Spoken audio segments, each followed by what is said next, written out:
أشهد أن لا إله إلا الله وحده لا شريك له وأشهد أن محمدا عبده ورسوله أما بعد فأعوذ بالله من الشيطان الرجيم بسم الله الرحمن الرحيم الحمد لله رب العالمين الرحمن الرحيم مالك يوم الدين إياك نعبد وإياك نستعين اهدنا الصراط المستقيم صراط الذين أنعمت عليهم غير المغضوب عليهم ولا الضالين.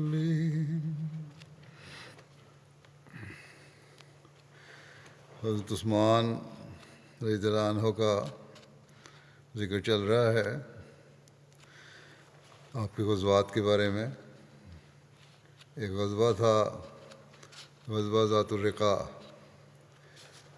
نبی کریم صلی اللہ علیہ وسلم نجد میں غطفان کے قبیلہ بنو سالبہ اور بنو محارب پر حملہ کے لیے 400 یا ایک روایت مطابق 700 صحابہ کی جماعت کے ساتھ روانہ ہوئے اور مدینہ میں حضرت عثمان کو امیر مقرر فرمایا اور ایک روایت کے مطابق حضرت ابو ذر غفاری کو امیر مقرر فرمایا.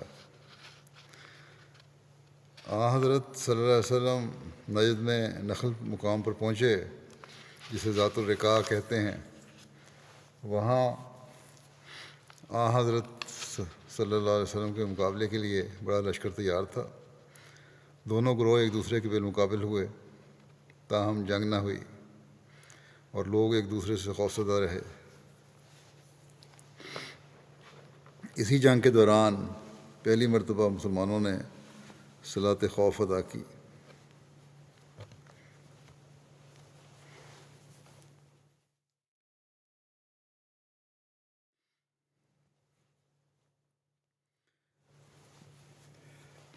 اس غزوے کی وجہ تسمیہ کے بارے میں یہ بھی ذکر آتا ہے کہ اسے ذات الرقاع اس لیے کہتے ہیں کیونکہ اس میں صحابہ نے اپنے جھنڈوں میں پیبند لگائے ہوئے تھے.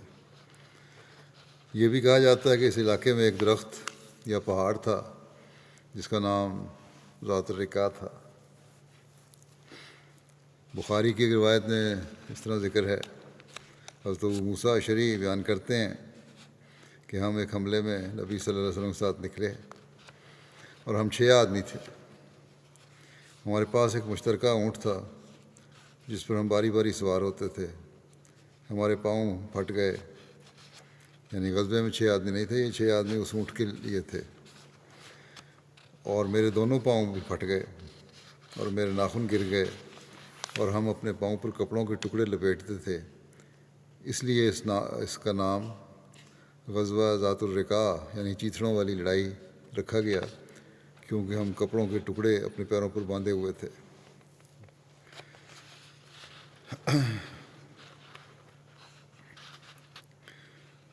یہ ایک نوٹ ہے، یہ بیان کر دیتا ہوں. سر نے ٹھیک نوٹ لکھا ہے کہ کتب تاریخ و سیر کے مطابق غزوہ ذات الرقاع 4 ہجری میں ہوا تھا، جبکہ امام بخاری نے اسے غزوہ کو غزوہ خیبر کے بعد قرار دیا ہے کیونکہ حضرت ابو موسیٰ اشعری اس غزوے میں شامل ہوئے تھے اور وہ غزوہ خیبر کے بعد مسلمان ہوئے تھے.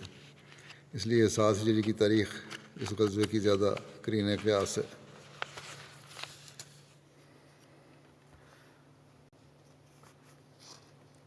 فتح مکہ کے ضمن میں ہی جو روایات ہیں اس میں جو 8 ہجری میں ہوئی، سنن نسائی میں ایک تفصیلی روایت یوں مذکور ہے جس میں فتح مکہ کے موقع پر ان افراد کی تفصیل بیان ہوئی ہے جن کے قتل کے بارے میں نبی کریم صلی اللہ علیہ وسلم کی جانب سے ارشاد جاری ہوا تھا۔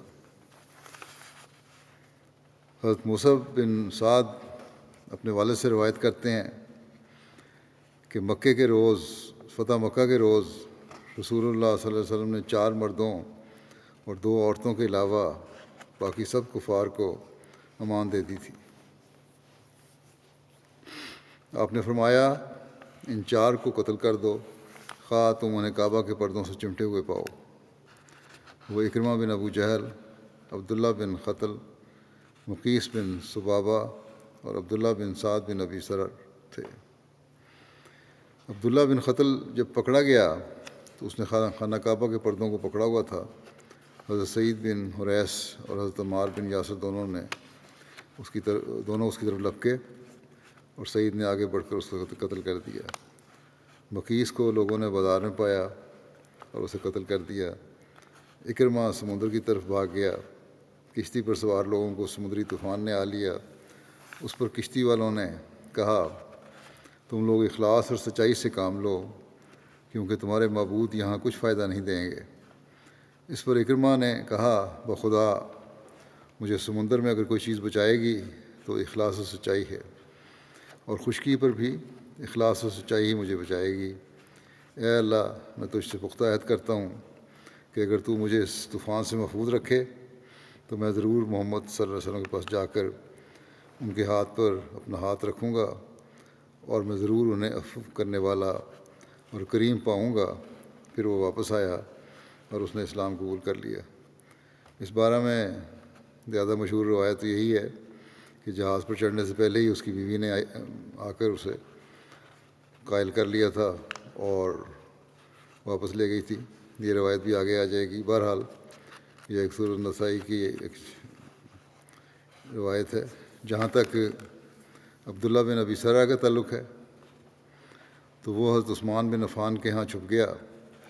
پھر جب رسول اللہ صلی اللہ علیہ وسلم نے لوگوں کی بیعت کی دعوت دی تو حضرت عثمان اسے نبی صلی اللہ علیہ وسلم کے سامنے لائے اور عرض کی یا رسول اللہ عبداللہ کی بیعت قبول فرمائے۔ آپ نے اپنا سر اٹھا کر اس کی طرف 3 مرتبہ دیکھا اور تینوں مرتبہ انکار کیا۔ بہرحال آخر آپ نے بیعت اس کی لے لی اور پھر آپ نے یہ بھی فرمایا کہ کوئی صاحب عقل شخص نہ تھا جو اس شخص کو قتل کر دیتا جس کی بیعت لینے سے میں نے تخلف کیا تھا۔ انہوں نے عرض کیا یا رسول اللہ ہمیں کیسے علم ہوتا کہ آپ کے دل میں کیا تھا؟ آپ نے کیوں نہ آنکھ سے ہمیں اشارہ کیا؟ اس پر آپ صلی اللہ علیہ وسلم نے فرمایا کہ نبی کے لیے جائز نہیں کہ وہ آنکھوں کی خیانت کا مرتکب ہو۔ یہ روایت سنن ابو داؤد میں بھی ہے۔ البتہ سنن ابو داؤد میں ایک دوسری روایت بھی موجود ہے، لیکن اس روایت میں کہ آخری فقرات یعنی اس کو قتل کرنے وغیرہ کا ذکر نہیں ہے۔ چنانچہ اس روایت میں بیان ہے کہ حضرت ابن عباس بیان کرتے ہیں کہ عبداللہ بن سعد بن ابی سر رسول اللہ صلی اللہ علیہ وسلم کے کاتب تھا۔ اسے شیطان نے بہکا دیا، وہ کفار سے مل گیا۔ فتح مکہ کے دن رسول اللہ صلی اللہ علیہ وسلم نے اس کے قتل کا حکم دیا۔ حضرت عثمان بن عفان نے اس کے لیے پناہ طلب کی، اس پر رسول اللہ صلی اللہ علیہ وسلم نے اسے پناہ دے دی۔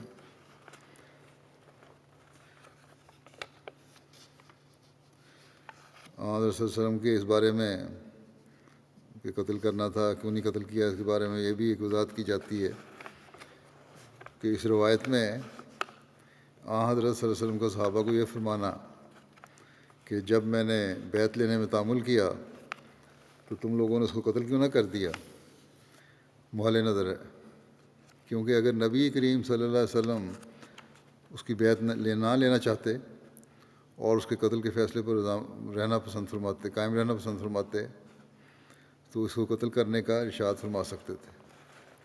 آپ فاتح تھے، سربراہ ریاست تھے، اور اس کے قتل کا فیصلہ بھی مبنی بر انصاف تھا۔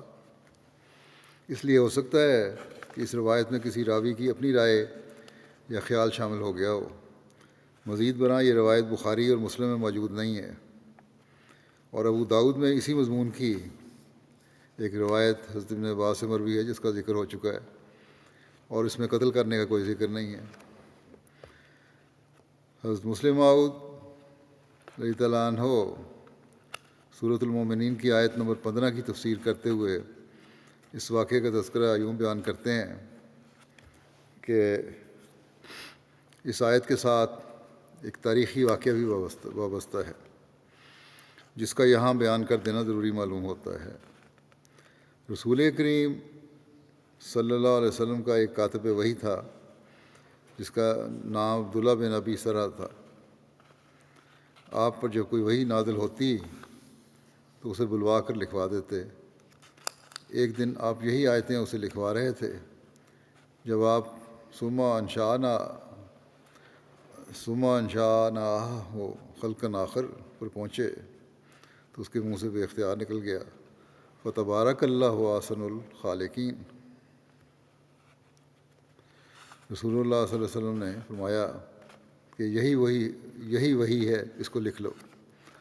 اس بدبخت کو یہ خیال نہ آیا کہ پچھلی آیتوں کے نتیجے میں یہ آیت طبی طور پر آپ ہی بن جاتی ہے۔ اس نے سمجھا کہ جس طرح میرے منہ سے یہ آیت نکلی اور رسول اللہ صلی اللہ علیہ وسلم نے اس کو وحی قرار دے دیا، اسی طرح آپ نعوذ باللہ خود سارا قرآن بنا رہے ہیں۔ چنانچہ وہ مرتد ہو گیا اور مکے چلا گیا۔ فتح مکہ کے موقع پر جن لوگوں کو قتل کرنے کا رسول کریم صلی اللہ علیہ وسلم نے حکم دیا تھا ان میں ایک عبداللہ بن ابی سر بھی تھا، مگر حضرت عثمان رضی اللہ عنہ نے اسے پناہ دے دی اور وہ آپ کے گھر میں 3 دن تک چھپا رہا۔ ایک دن جب کہ رسول کریم صلی اللہ علیہ وسلم مکے کے لوگوں سے بیعت لے رہے تھے، حضرت عثمان عبداللہ بن ابی سر کو آپ کی خدمت میں لے گئے اور اس کی بیعت قبول کرنے کی درخواست کی۔ رسول کریم صلی اللہ علیہ وسلم نے پہلے تو کچھ دیر تامل فرمایا، مگر پھر آپ نے اس کی بیعت لے لی اور اس طرح دوبارہ اس نے اسلام قبول کر لیا۔ سنن نسائی کی بیان کردہ روایت میں اکرمہ بن ابو جہل کے قبول اسلام کا جو واقعہ بیان ہوا ہے، کتب سیرت میں اس کے اسلام قبول کرنے کی تفصیلات یوں بیان ہوئی ہیں جیسے کہ میں نے پہلے بھی ذکر کیا تھا، طرح مختلف ہیں کہ اکرمہ بن ابو جہل ان لوگوں میں سے تھا جن کے قتل کا نبی کریم صلی اللہ علیہ وسلم نے فتح مکہ کے موقع پر حکم دیا ہوا تھا۔ اکرمہ اور اس کا والد نبی کریم صلی اللہ علیہ وسلم کو اذیت دیتا تھا اور وہ مسلمانوں پر بہت زیادہ سختی کرتا تھا۔ جب اسے علم ہوا کہ رسول اللہ صلی اللہ علیہ وسلم نے اس کا خون بہانے کا حکم دیا ہے تو وہ یمن کی طرف بھاگ گیا۔ اس کی بیوی نے اس کا پیچھا کیا، بعد اس کے کہ اس نے اسلام قبول کر لیا تھا۔ اس نے اکرمہ کو سمندر کے ساحل پر پایا جب وہ کشتی پر سوار ہونے کا ارادہ کر رہا تھا۔ ایک قول کے مطابق اس نے اکرمہ کو تب پایا جب کہ وہ کشتی میں سوار ہو چکا تھا۔ اس نے اکرمہ کو یہ کہتے ہوئے روکا کہ اے میرے چچا کے بیٹے، میں تمہارے پاس اس انسان کی طرف سے آئی ہوں جو لوگوں میں سب سے زیادہ جوڑنے والے اور لوگوں میں سب سے زیادہ نیک اور لوگوں میں سب سے زیادہ خیر خواہ ہیں۔ تو اپنی جان کو ہلاکت میں مت ڈال، کیونکہ میں تمہارے لیے امان طلب کر چکی ہوں۔ اس پر وہ اپنی بیوی کے ساتھ آیا اور اس نے اسلام قبول کر لیا اور اس کا اسلام بہت خوبصورت رہا۔ روایت میں آتا ہے جب اکرمہ رسول اللہ صلی اللہ علیہ وسلم کی خدمت میں حاضر ہوا تو اس نے عرض کیا کہ اے محمد صلی اللہ علیہ وسلم، میری بیوی نے مجھے بتایا ہے کہ آپ نے مجھے امان دی ہے۔ آپ نے فرمایا تو نے سچ کہا، یقیناً تو امن میں ہے۔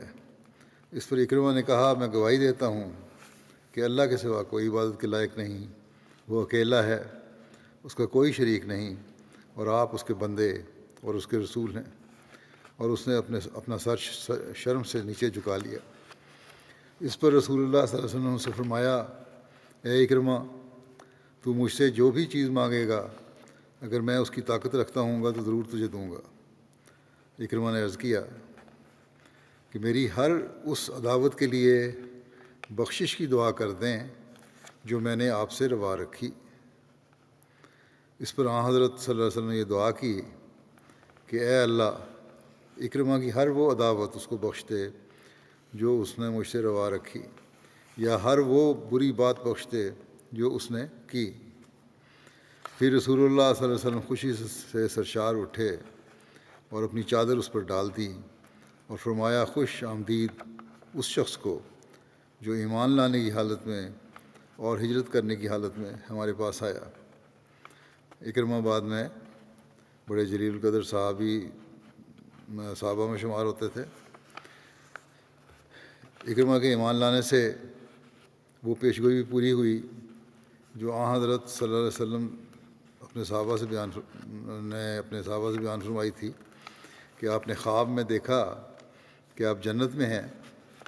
آپ صلی اللہ علیہ وسلم نے وہاں انگور کا ایک خوشہ دیکھا جو آپ کو بہت اچھا لگا۔ آپ صلی اللہ علیہ وسلم نے پوچھا، یہ کس کے لیے ہے؟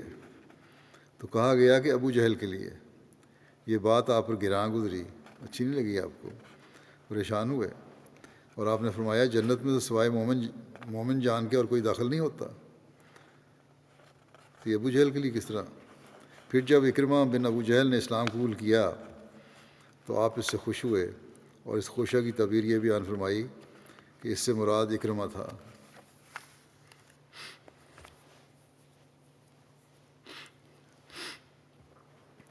غزوہ تبوک جو رجب 9 ہجری میں ہوئی، اس غزوہ تبوک کو جیش الاسرا بھی یعنی تنگی والا لشکر بھی کہتے ہیں۔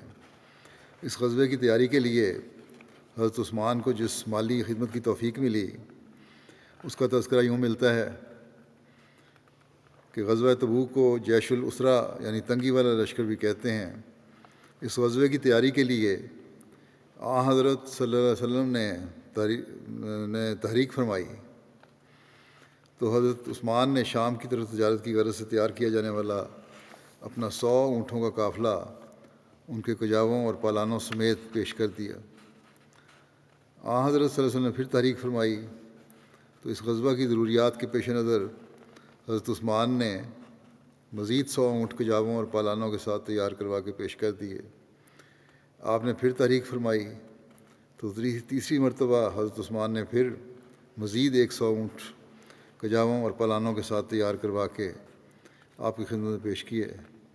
آن حضرت صلی اللہ علیہ وسلم جب ممبر سے نیچے اترے تو آپ نے فرمایا، ما علی عثمانہ ما عمل بعد ہذہ، ما علی عثمانہ ما عمل بعد ہذہ، اس کے بعد عثمان جو بھی کرے اس کا کوئی مواخذہ نہیں ہوگا، اس کے بعد عثمان جو بھی کرے اس کا کوئی مواخذہ نہیں ہوگا۔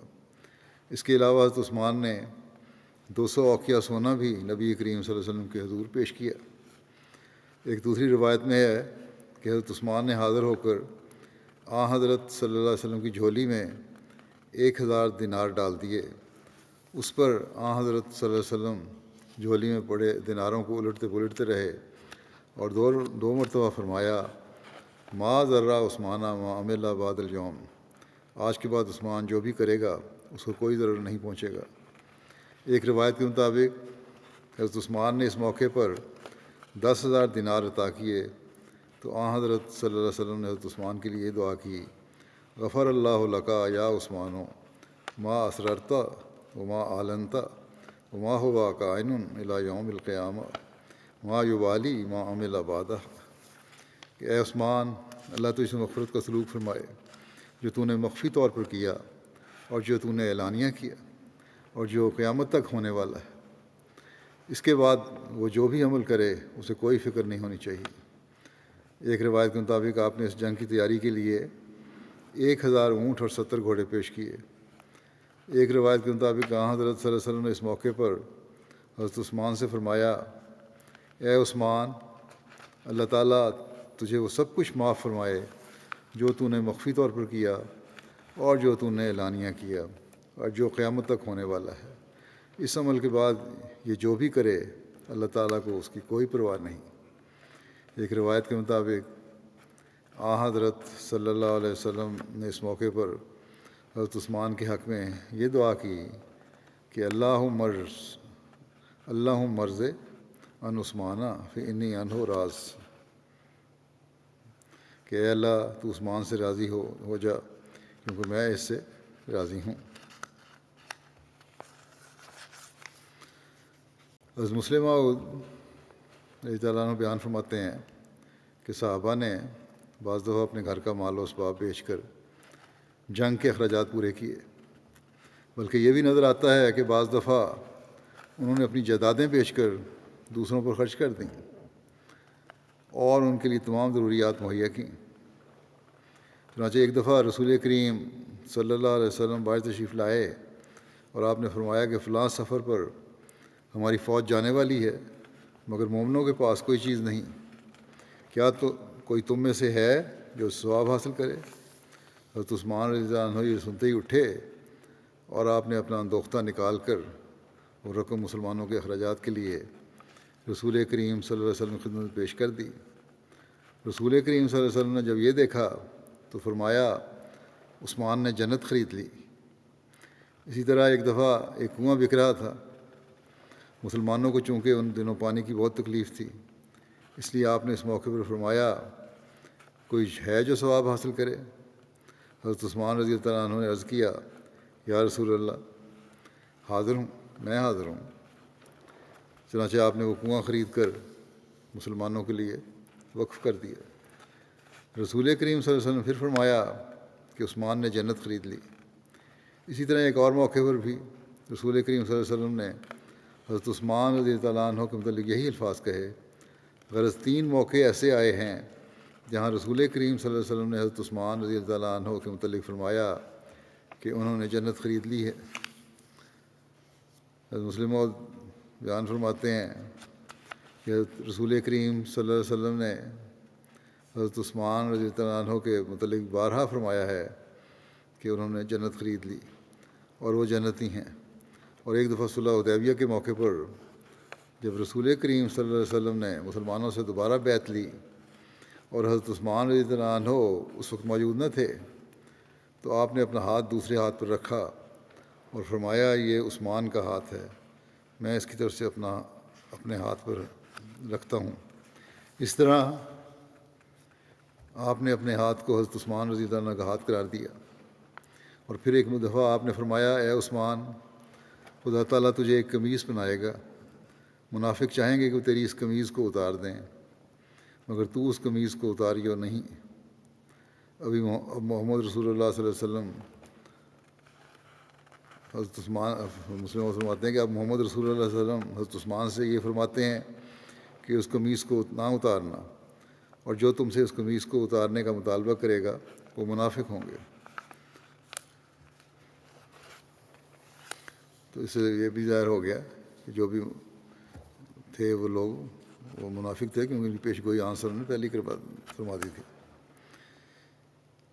اس خلیفہ ثالث نے حضرت عثمان رضی اللہ عنہ کی قربانی کا ذکر ایک جگہ اس طرح فرمایا ہے کہ جنگی ضرورت تھی، نبی اکرم صلی اللہ علیہ وسلم نے صحابہ کرام کے سامنے ضرورت حقہ کو رکھا اور مالی قربانیاں پیش کرنے کی انہیں تلقین کی، جس کا نتیجہ یہ ہوا کہ حضرت ابوبکر صدیق رضی اللہ عنہ تو اپنا سارا مال لے کر آ گئے، حضرت عمر رضی اللہ عنہ اپنا نصف مال لے کر آ گئے، حضرت عثمان رضی اللہ عنہ نے عرض کیا کہ میری یہ پیشکش قبول کر لی جائے کہ میں 10,000 صحابہ کا پورا خرچ برداشت کروں گا، اور اس کے علاوہ آپ نے 1,000 اونٹ اور 70 گھوڑے دیے۔ حضرت عثمان کا حضرت ابوبکر کے عہد میں کیا کردار تھا اور آپ کا مقام اور مرتبہ کیا تھا؟ حضرت ابوبکر آپ کو کس طرح مقام دیتے تھے، کیا سمجھتے تھے؟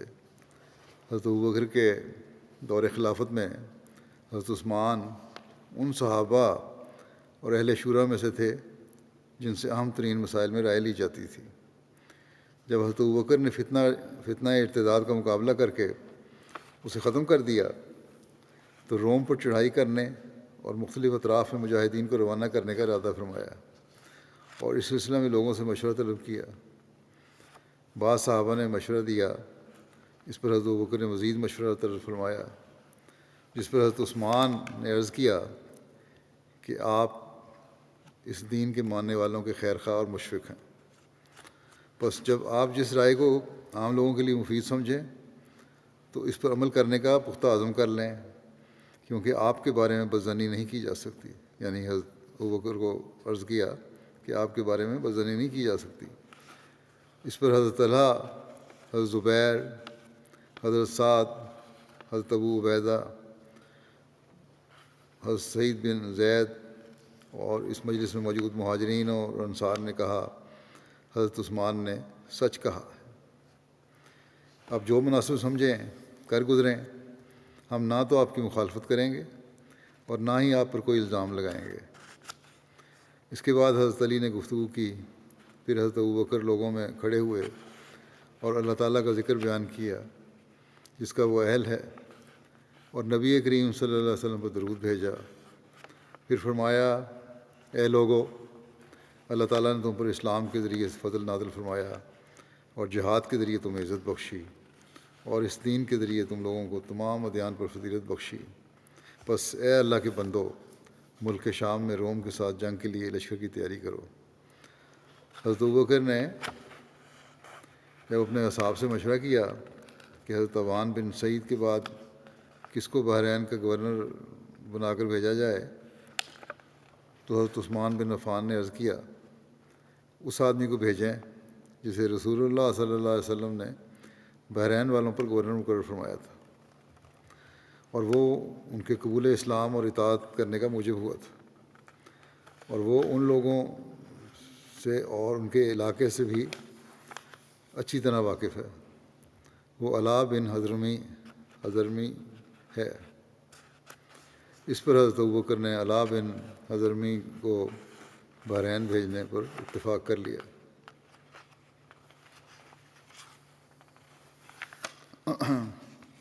حضرت ابن عباس سے مروی ہے کہ حضرت ابوبکر رضی اللہ عنہ کے عہد خلافت میں ایک مرتبہ بارش نہیں ہوئی. لوگ حضرت ابوبکر کی خدمت میں حاضر ہوئے اور عرض کیا، آسمان بارش نہیں برسا رہا اور زمین فصلیں نہیں اگا رہی، لوگ سخت شدید مصیبت کا شکار ہیں. حضرت ابوبکر نے فرمایا، تم لوگ جاؤ اور صبر سے کام لو، شام تک اللہ تعالیٰ تمہاری پریشانی کو دور فرما دے گا. اتنے میں حضرت عثمان کا 100 اونٹوں کا تجارتی قافلہ گندم یا کھانے کا سامان لادے شام سے مدینہ پہنچ گیا. اس کی خبر سن کر لوگ حضرت عثمان کے دروازے پر گئے اور دروازہ کھٹکھٹایا. حضرت عثمان لوگوں میں نکلے اور پوچھا کہ آپ کیا چاہتے ہیں. لوگوں نے کہا کہ آپ جانتے ہیں کہ قحط سالی کا زمانہ ہے، آسمان بارش نہیں برسا رہا اور زمین بھی فصلیں نہیں اگا رہی، لوگ شدید پریشانی کا شکار ہیں. ہمیں معلوم ہوا ہے کہ آپ کے پاس غلہ ہے، آپ اسے ہمارے پاس فروخت کر دیں تاکہ ہم اسے فقراء اور مساکین تک پہنچا دیں. حضرت عثمان نے فرمایا، بہت اچھا، اندر آ جاؤ اور اندر آ کے خرید لیں. تاجر لوگ آپ کے گھر میں داخل ہوئے اور غلے کو حضرت عثمان کے گھر میں پڑا ہوا پایا. حضرت عثمان نے تاجروں سے کہا، آپ مجھے شام سے جو میں نے ملک شام سے جو یہاں سے میں نے خریدا ہے یہ سامان، میری قیمت خرید پر کتنا منافع دیں گے؟ شام سے سامان لے کر آیا ہوں میں یہاں، وہاں سے خرید کے لایا ہوں، جو مجھے بتاؤ تو مجھے اس پر کتنا منافع دو گے؟ انہوں نے کہا کہ ہم جتنے وہاں لوگ تھے، کچھ مفت تقسیم کرنا چاہتے تھے، کچھ تاجر تھے، انہوں نے کہا کہ ہم 10 کے 12 دے دیں گے. اگر اس کی قیمت 10 درہم ہے تو ہم 12 دے دیتے ہیں. حضرت عثمان نے کہا، مجھے اس سے زیادہ مل رہا ہے. تو انہوں نے کہا، ہم 10 کے 15 دے دیں گے. 10 کے بجائے ہم 15 دینے کو تیار ہیں.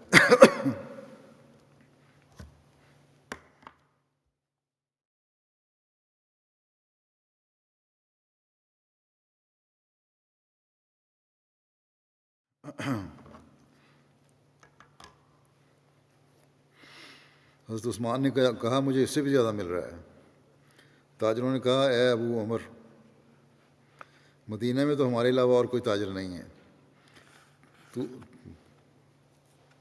تو کون آپ کو زیادہ دے رہا ہے، اس سے زیادہ؟ حضرت عثمان نے فرمایا اللہ تعالیٰ مجھے ہر درہم کے بدلے 10 سے زیادہ دے رہا ہے، 10 گنا دے رہا ہے ہر ایک کے بدلے، کیا آپ لوگ اس سے زیادہ دے سکتے ہیں؟ انہوں نے کہا نہیں، ہم تو نہیں اس سے زیادہ دے سکتے۔ اس پر حضرت عثمان نے فرمایا میں اللہ کو گواہ بناتے ہوئے اس غلے کو مسلمانوں کے فقراء پر صدقہ کرتا ہوں، یعنی کہ سارے کا سارا غلہ جو ہے میں یہ غریبوں کو دیتا ہوں اور کوئی قیمت نہیں اس کی لوں گا۔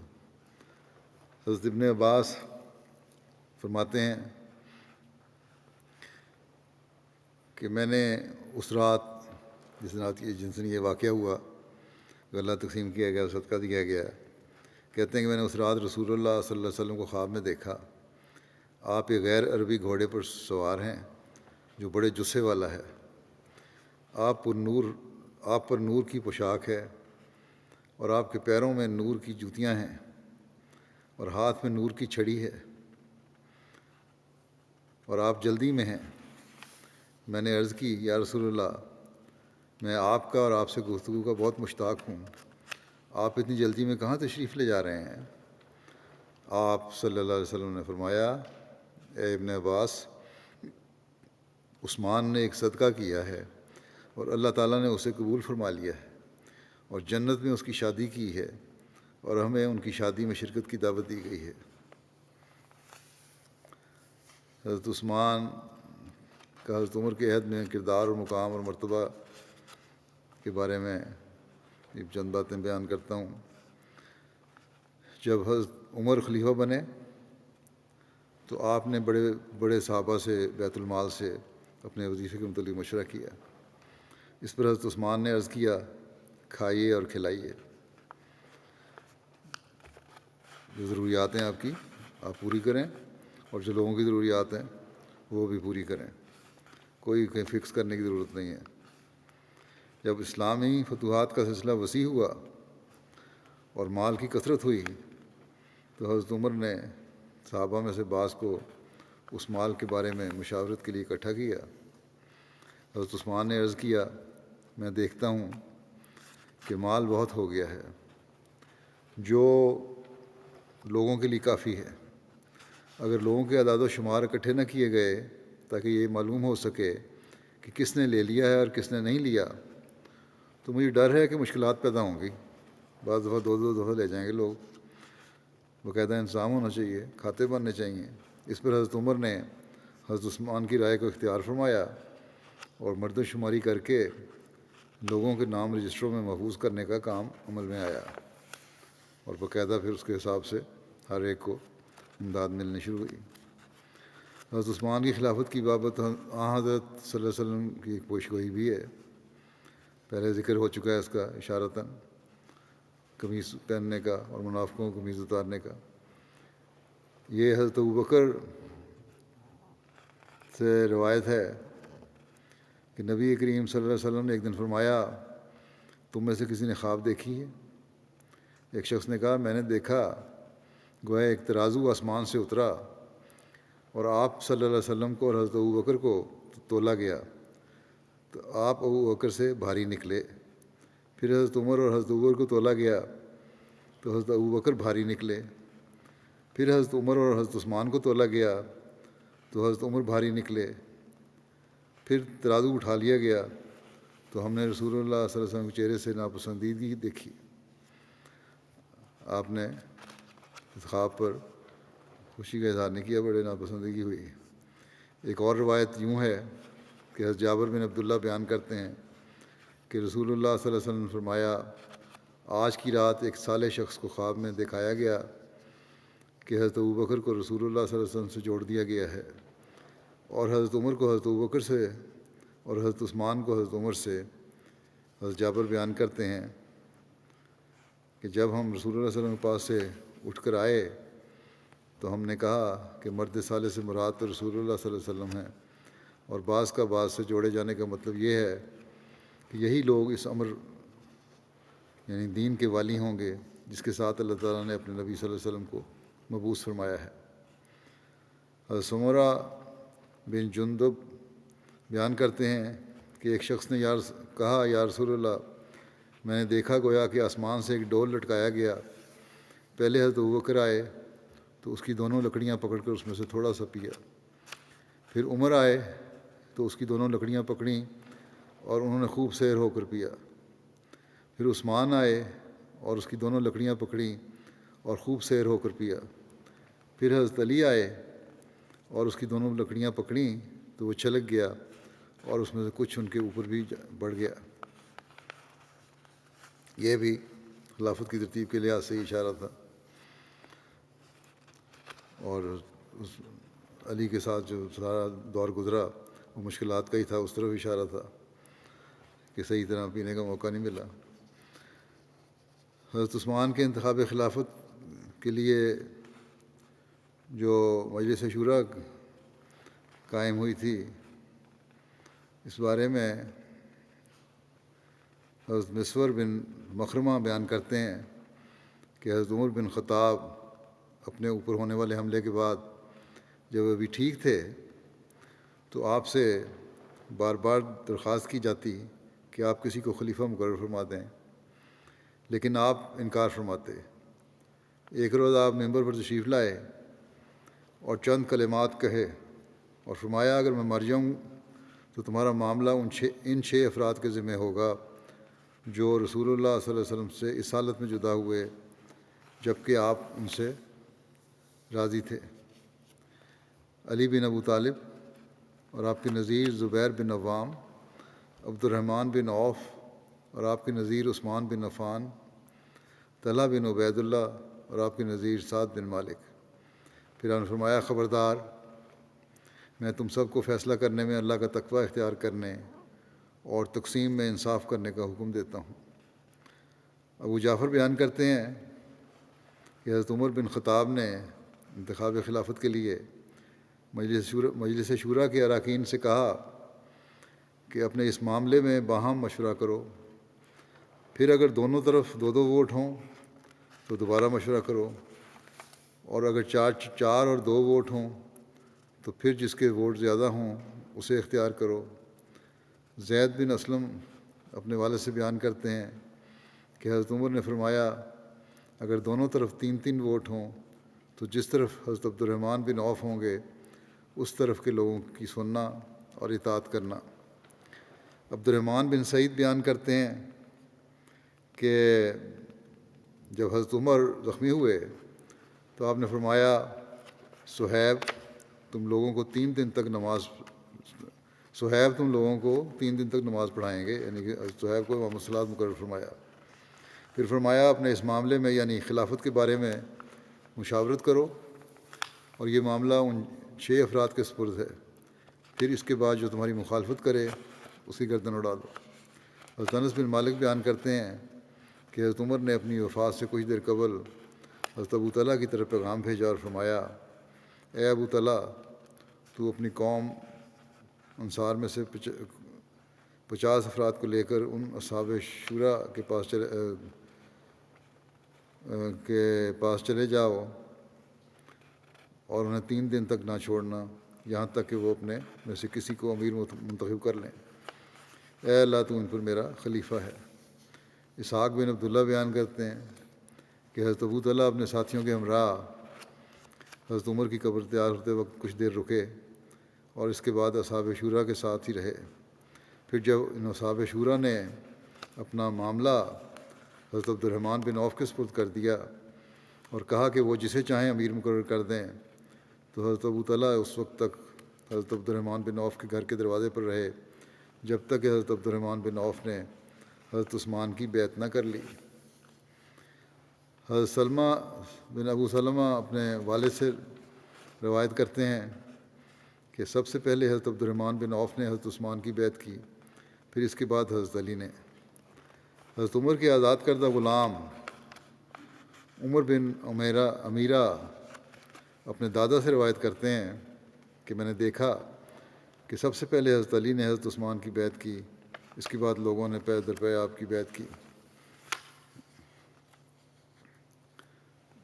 صحیح بخاری میں حضرت عمر کی آخری بیماری میں اپنے بعد میں آنے والے خلیفہ کو نسائے اور مجلس شورا کے حوالے سے جو تفصیل بیان ہوئی ہے وہ اس کا ذکر یوں ملتا ہے کہ لوگوں نے کہا امیر المومنین وصیت کر دیں، کسی کو خلیفہ مقرر کر جائیں۔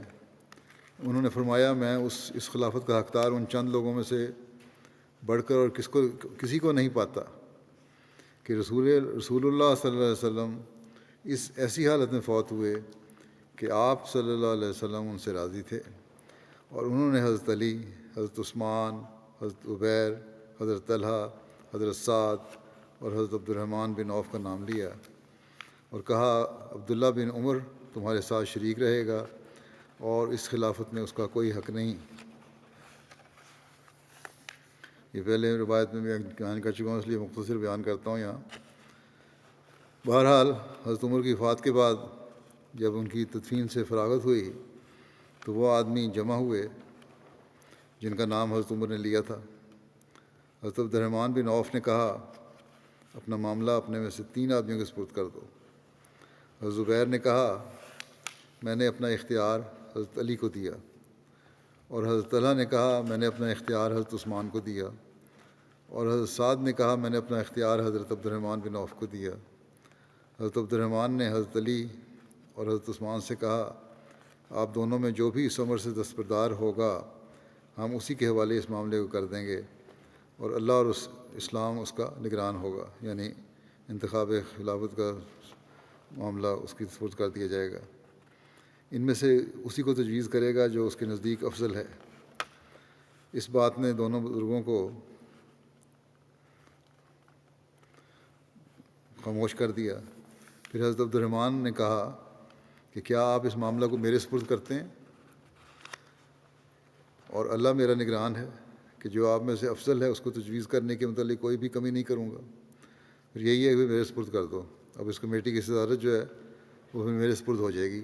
پہلے تو ان دونوں میں سے کہا کسی ایک کو صدر بنا دیا جائے، انہوں نے کہا وہ علیحدہ نہیں ہوتے، دستبردار نہیں ہوتے، اس نے کہا اچھا پھر میں دستبردار ہوتا ہوں اس معاملے سے اور صدارت اس طرح ہوگی۔ بہرحال اور انہوں نے کہا پھر میں جو فیصلہ کروں گا وہ انصاف سے کروں گا اور اللہ میرا نگران ہے۔ ان دونوں نے کہا اچھا۔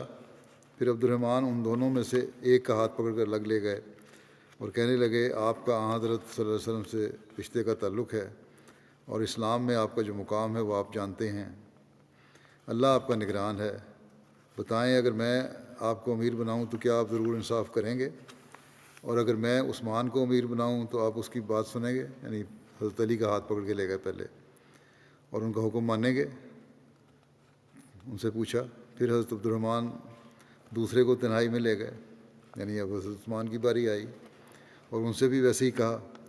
جب انہوں نے پختہ عہد لے لیا تو کہنے لگے عثمان، حضرت عثمان کو پھر آپ نے کہا کہ آپ اپنا ہاتھ اٹھائیں، اور انہوں نے ان سے بیعت کی، اور حضرت علی نے بھی ان سے بیعت کی، اور گھر والے اندر آ گئے اور انہوں نے بھی ان سے بیعت کی۔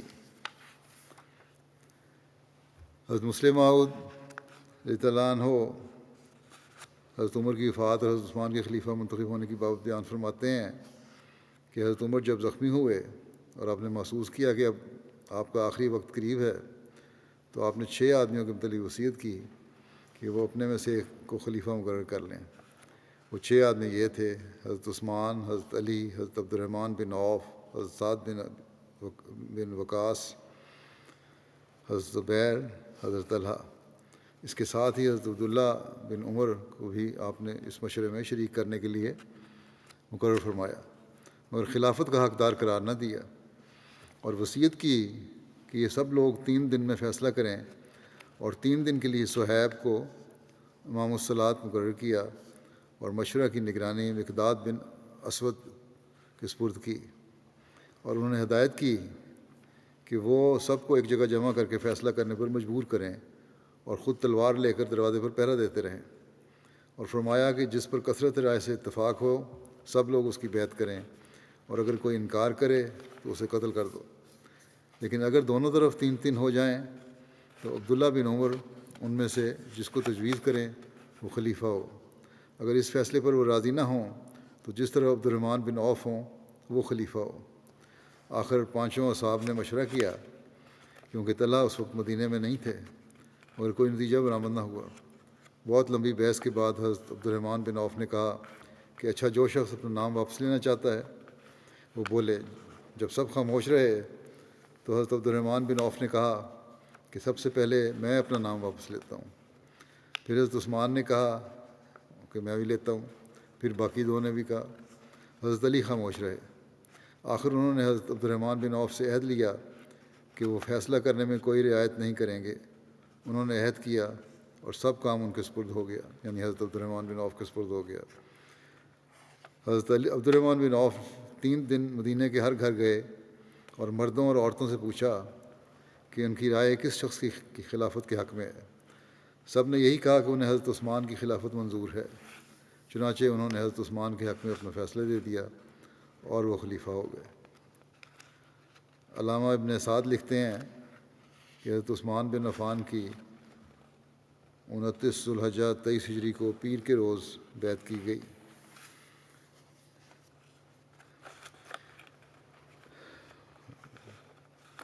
ایک غزال بن صبرہ بیان کرتے ہیں کہ جب حضرت عثمان خلیفہ منتخب ہوئے تو حضرت عبداللہ بن مسعود نے فرمایا، ہم نے باقی رہ جانے والوں میں سے سب سے بہترین شخص کا انتخاب کیا ہے اور ہم نے اس انتخاب میں کوئی کوتاہی نہیں کی۔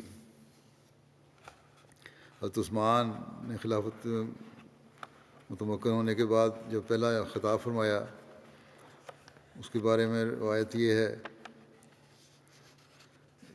کہ اسماعیل بن ابراہیم بن عبد الرحمن بن عبداللہ بن ابو ربیعہ مخزومی اپنے والد سے روایت کرتے ہیں کہ جب حضرت عثمان کی بیعت کی گئی تو آپ یعنی حضرت عثمان لوگوں میں تشریف لائے اور ان سے خطاب فرمایا، جس میں آپ نے اللہ کی تعالیٰ کی حمد و ثنا بیان کرنے کے بعد فرمایا، اے لوگو، پہل جو کام کیا جائے وہ مشکل ہوتا ہے۔ نیا کام کو پہلی دفعہ کر رہا ہو تو مشکل ہوتا ہے۔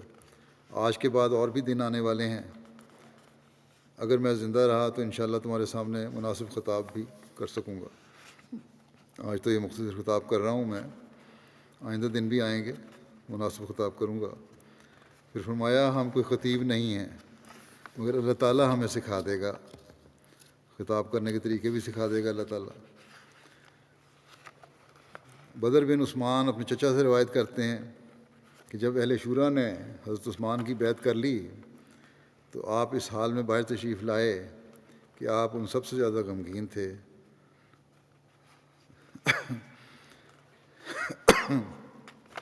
پھر آپ رسول اللہ صلی اللہ علیہ وسلم کے ممبر پر آئے اور لوگوں سے خطاب کیا۔ آپ نے اللہ کی حمد و ثنا بیان کی اور نبی کریم صلی اللہ علیہ وسلم پر درود بھیجا۔ پھر فرمایا، یقیناً تم لوگ ایک ایسے گھر میں ہو جسے چھوڑ جانا ہے، یعنی یہ دنیا، اور تم عمر کے آخری حصوں میں ہو، اس لیے موت سے پہلے جس قدر نیک کام کر سکتے ہو کر لو۔ یقیناً تم موت کے گھیرے میں ہو اور یہ دشمن صبح یا شام تم پر حملہ آور ہونے والا ہے۔ خبردار، یقیناً دنیا مکر و فریب سے آراستہ ہے، پس تمہیں دنیاوی زندگی دھوکہ نہ دے دے، اور اللہ کے بارے میں سخت دھوکے باز شیطان تمہیں ہرگز دھوکے میں مبتلا نہ کرے۔ گزرے ہوئے لوگوں سے عبرت حاصل کرو اور پھر بھرپور کوشش کرو اور غافل نہ رہو، کیونکہ اللہ تعالیٰ تم سے غافل نہیں۔ وہ دنیا دار اور ان کے بھائی کہاں ہیں جنہوں نے زمین کو پھاڑا اور اسے آباد کیا اور ایک لمبا عرصہ اس سے فائدہ حاصل کرتے رہے؟ کیا اس نے انہیں نکال باہر نہیں پھینکا؟ بس تم بھی دنیا کو وہاں پھینک دو جہاں اللہ تعالیٰ نے اسے پھینکا ہوا ہے، اور آخرت کو طلب کرو، کیونکہ اللہ تعالیٰ نے آخرت کی مثال اور اس چیز کی جو بہترین ہے مثال دیتے ہوئے فرمایا ہے، وَاضْرِبْ لَهُم مَثَلَ الْحَيَاةِ الدُّنْيَا كَمَاءٍ أَنزَلْنَاهُ مِنَ السَّمَاءِ فَاخْتَلَطَ بِهِ نَبَاتُ الْأَرْضِ فَأَصْبَحَ هَشِيمًا تَذْرُوهُ الرِّيَاحُ وَكَانَ اللَّهُ عَلَىٰ كُلِّ شَيْءٍ مُقْتَدِرًا۔ المال والبنون زینۃ الحیات الدنیا والباقیات الصالحات خیر عند ربک ثوابا وخیر عملا۔ اور ان کے سامنے دنیا کی زندگی کی مثال، الکاف کی آیات ہیں یہ، اور ان کے سامنے دنیا کی زندگی کی مثال بیان کر جو ایسے پانی کی طرح ہے جسے ہم نے آسمان سے اتارا، پھر اس کے ساتھ زمین کی زویدگی شامل ہو گئی، پھر وہ چورا چورا ہو گئی جسے ہوائیں اڑائے لیے پھرتی ہیں، اور اللہ ہر چیز پر پوری طرح قادر ہے۔ مال اور اولاد دنیا کی زندگی کی زینت ہیں، اور باقی رہنے والی نیکیاں تیرے رب کے نزدیک ثواب کے طور پر بہتر اور امنگ کے لحاظ سے بہت اچھی ہیں۔ اس کے بعد لوگ آپ کی بیعت کرنے کے لیے لپکے۔ حضرت عثمان کے دور خلافت میں جو فتوحات ہوئیں ان کا ذکر کرتا ہوں۔ حضرت عثمان کے دور خلافت میں درج ذیل علاقوں میں اللہ تعالیٰ نے مسلمانوں کو فتوحات سے نوازا۔ فتح افریقیہ، یہ الجزائر اور مراکش کے علاقے ہیں۔ فتح اندلس اسپین 27 ہجری، فتح قبرص سائپرس 28 ہجری، فتح تبرستان 30 ہجری، فتح سواری، فتح آرمینیا، فتح خراسان 31 ہجری، بلاد روم کی طرف پیش قدمی، مروروز، طالقان، فاریاب، جوزہ جان اور تخارستان کی فتوحات، بلخ ہرات کی مہم 32 ہجری۔ اس کے علاوہ اس امر کا تذکرہ بھی ملتا ہے کہ حضرت عثمان کے دور میں ہندوستان میں اسلام کی آمد ہو گئی تھی۔ ان مہمات اور فتوحات کی مختصر تفصیل یوں ہے۔ 27 ہجری میں حضرت عثمان نے حضرت عبداللہ بن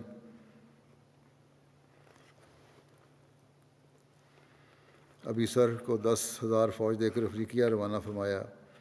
افریقیہ سے مراد وہی مراکش اور الجزائر کا علاقہ ہے۔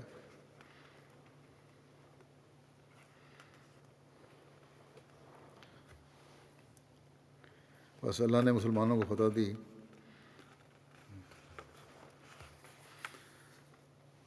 اندلس 27 ہجری اسپین، حضرت عثمان نے عبداللہ بن نافع بن حسین فہری اور عبداللہ بن نافع بن عبد قیس فہری کو افریقیہ سے اندلس کی طرف پیش قدمی کا حکم دیا۔ بس یہ اندلس کی طرف چلے اور مسلمانوں کو اللہ تعالیٰ نے فتح سے نوازا۔ فتح قبرص 28 ہجری، ابو معاشر کا قول ہے کہ قبرص 33 ہجری میں فتح ہوا۔ بعض لوگوں کے مطابق 27 ہجری میں قبرص کی جنگ لڑی گئی۔ تاریخ طبری اور بدایہ و نہایہ دونوں نے اس کو 28 ہجری کے واقعات میں بیان کیا ہے۔ اس جنگ میں صحابہ میں سے حضرت ابو بکر غفاری، حضرت عبادہ بن صامت اور آپ کی زوجہ حضرت ام حرام بنت ملحان، حضرت مقداد، حضرت ابو درداء، حضرت شداد بن اوس شامل تھے۔ قبرص ملک شام کے غربی جانب ایک اکیلا جزیرہ ہے۔ اس میں باغات اور کانیں بکثرت تھیں۔ قبرص حضرت عثمان کے دور میں آپ صلی اللہ علیہ وسلم کی اجازت اور حکم سے، آپ رضی اللہ تعالیٰ عنہ کی اجازت اور حکم سے امیر معاویہ کے ہاتھ پر فتح ہوا۔ اس جنگ میں حضرت ام حرام بنت ملحان بھی شامل تھیں، جن کو حضور صلی اللہ علیہ وسلم نے شہادت کی خبر پہلے ہی دے دی تھی۔ اس جنگ سے واپسی پر آپ کے لیے سواری لائی گئی۔ آپ اس پر سوار ہوئیں، لیکن اس پر سے گر پڑیں اور آپ کی گردن کی ہڈی ٹوٹ گئی، جس سے آپ کی شہادت ہو گئی۔ یہ ذکر ابھی چل رہا ہے، آئندہ بھی انشاءاللہ بیان ہوگا۔ دعا کی طرف تو آج بھی میں توجہ دلاتا ہوں۔ پاکستان کے احمدیوں کے لیے دعا کرتے رہیں، اللہ تعالیٰ ان کے حالات بہتر کرے، ان کو بھی دعاؤں کی توفیق دے۔ پاکستان میں رہنے والے احمدیوں کو اپنی اصلاح کی بھی توفیق دے، اللہ تعالیٰ سے تعلق بڑھانے کی بھی توفیق دے، اور اللہ تعالیٰ جلد یہ اندھیرے دن جو ہیں روشنیوں میں بدل دے، اور ہم وہاں کے احمدیوں کو بھی آزادی کے ساتھ اپنے فرائض اور ادا کرتے ہوئے دیکھیں۔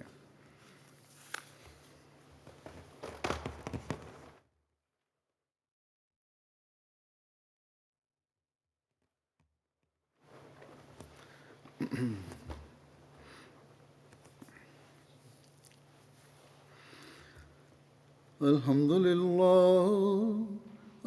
لله نحمده ونستعينه ونستغفره ونؤمن به ونتوكل عليه ونعوذ بالله من شرور أنفسنا ومن سيئات أعمالنا من يهده الله فلا مضل له ومن يضلله فلا هادي له ونشهد أن لا إله إلا الله ونشهد أن محمدا عبده ورسوله عباد الله رحمكم الله إن الله يأمر بالعدل والإحسان وإيتاء ذي القربى